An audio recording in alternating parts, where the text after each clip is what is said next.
اللہ تمہاری اولاد کے بارے میں تم کو ارشاد فرماتا ہے کہ ایک لڑکے کا حصہ 2 لڑکیوں کے حصے کے برابر ہے، اور اگر اولاد میت صرف لڑکیاں ہی ہوں یعنی 2 یا 2 سے زیادہ تو کل ترکے میں ان کا 2/3، اور اگر صرف ایک لڑکی ہو تو اس کا حصہ نصف، اور میت کے ماں باپ کا یعنی دونوں میں سے ہر ایک کا ترکے میں 6واں حصہ، بشرطے کہ میت کے اولاد ہو، اور اگر اولاد نہ ہو اور صرف ماں باپ ہی اس کے وارث ہوں تو 1/3 ماں کا حصہ، اور اگر میت کے بھائی بھی ہوں تو ماں کا 6واں حصہ،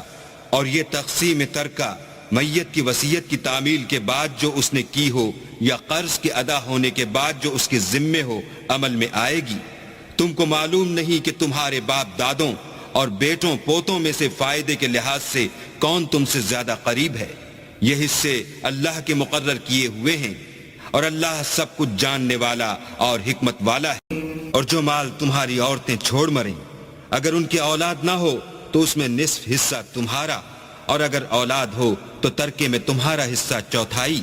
لیکن یہ تقسیم وصیت کی تعمیل کے بعد جو انہوں نے کی ہو یا قرض کے ادا ہونے کے بعد جو ان کے ذمے ہو کی جائے گی۔ اور جو مال تم مرد چھوڑ مرو، اگر تمہارے اولاد نہ ہو تو تمہاری عورتوں کا اس میں 4واں حصہ، اور اگر اولاد ہو تو ان کا 8واں حصہ۔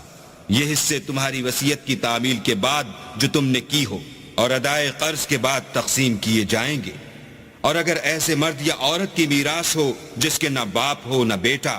مگر اس کے بھائی یا بہن ہو تو ان میں سے ہر ایک کا 6واں حصہ،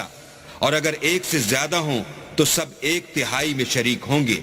یہ حصے بھی بعد ادائے وصیت و قرض بشرطے کہ ان سے میت نے کسی کا نقصان نہ کیا ہو تقسیم کیے جائیں گے۔ یہ اللہ کا فرمان ہے، اور اللہ